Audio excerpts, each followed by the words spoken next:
This video is about the lies surrounding perfectionism and how judging ourselves and our actions more realistically on who we truly are and where our identity truly lies can help to combat the lies of perfectionism and help turn our insecurity into confidence.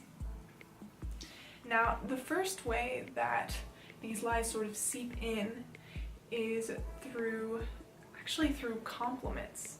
This is kind of weird, it sounds kind of counterintuitive, but other people's compliments can, over time, shape our view of our identity if we let them. Because if you hear the same compliment about yourself over and over and over your whole life, then you start to believe that you are required to constantly maintain the standard of whatever you're complimented about. I was told kind of growing up that I was smart and that I did well in school, and so I always felt like I had to make really great grades, and if I ever got a bad grade on a test, if I ever didn't study enough, if I ever just didn't understand a subject and it was a real struggle for me, I completely broke down. Or like people told me before that I always look nice, I always dress well, whatever. I could choose to tell myself I have this standard of how good I have to dress. And honestly, it has actually affected me a couple times where I'll go out and I've gone out in like sweatpants and a sweatshirt and my hair not done with no makeup on, and I felt like terrified for people to see me, especially anyone that I know. And so just sort of those things where it's like if you're told that you're this thing all the time, like that's really nice, and it can be a confidence booster, but it can also over time start to make you think that if you are not perfectly this all the time, if you don't always make A's, if you don't always dress nicely, that people won't love you anymore, people won't accept you anymore, you will lose your value. Just keep in mind for yourself, if people compliment you, take every compliment with a grain of salt. Just because someone said that you have maybe achieved this standard that they have for you, or even if people say you always do this, you don't always do it, and it's okay that you don't always do it. Like, it's okay to fall short of that standard that they have for you, without diminishing your value as a person. And also, when you're complimenting someone else, be sure to communicate if you can. Leave out words like never and always, absolutes. Don't ever say you never do badly on tests, or you always look good, you know, and stuff like that, because even if you're trying to be really nice and you're not really thinking about it, you could be crippling that person, or you know, it's their choice, but you know, you could be kind of leading to these thoughts of I have to be this perfect standard all the time. And also, you know, if they're your friends, be sure to communicate stuff like, maybe even say something, it may sound kind of weird, but maybe even say something like, you do this a lot and I really appreciate this about you, but I will still love you if you don't do this. Or I know you don't always do this, I know you're not perfect, and I love you no matter what, but I've noticed that you have a strength in this area. I admire that you do this, something like that.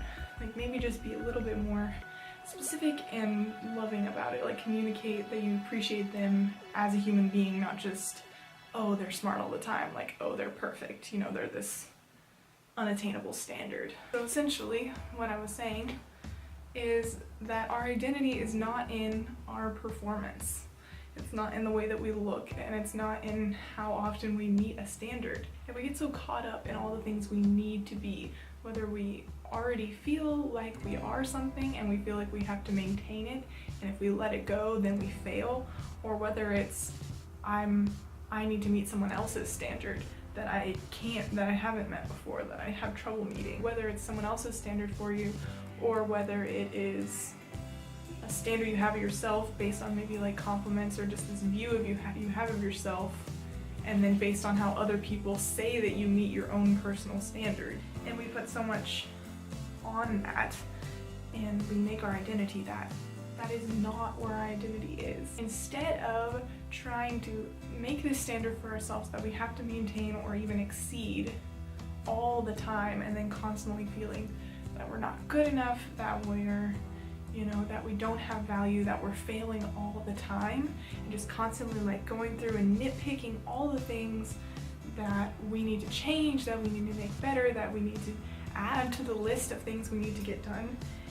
Instead of that, grading from, in school, teachers grade from 100. And every time you don't answer a question or you answer it wrong,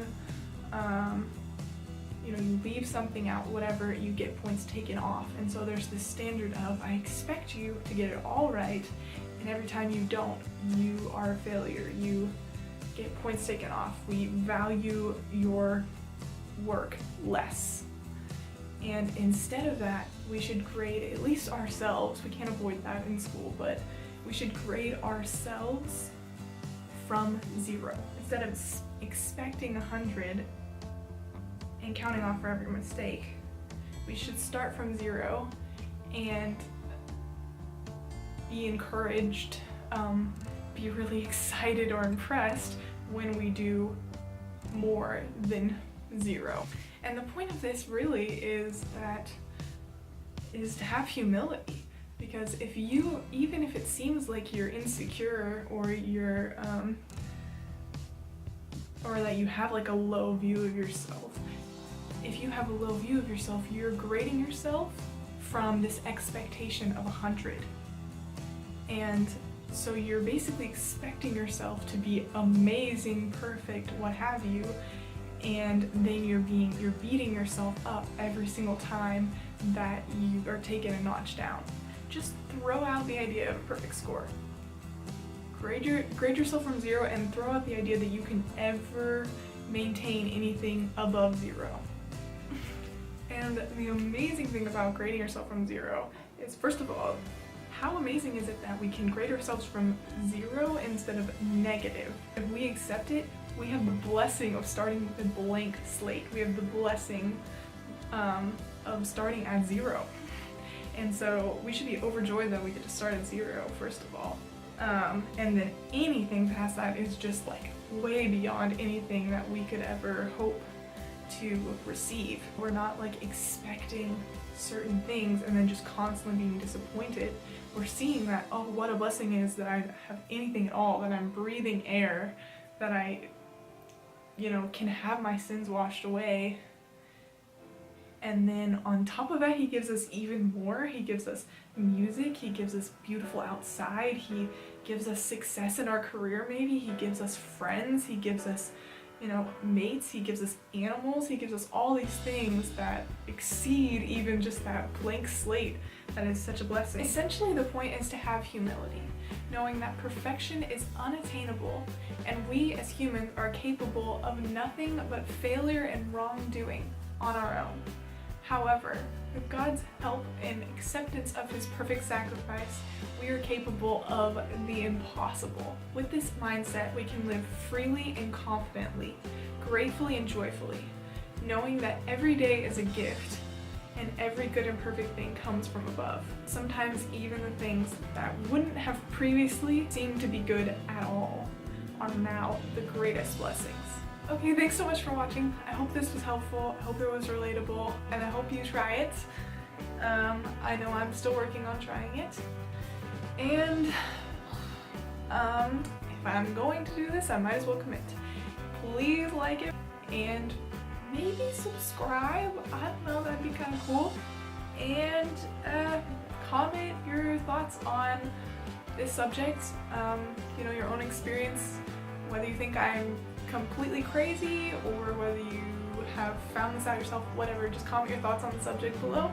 Thank you so much. I'm like kind of acting like a normal YouTuber. This is weird. Okay, bye.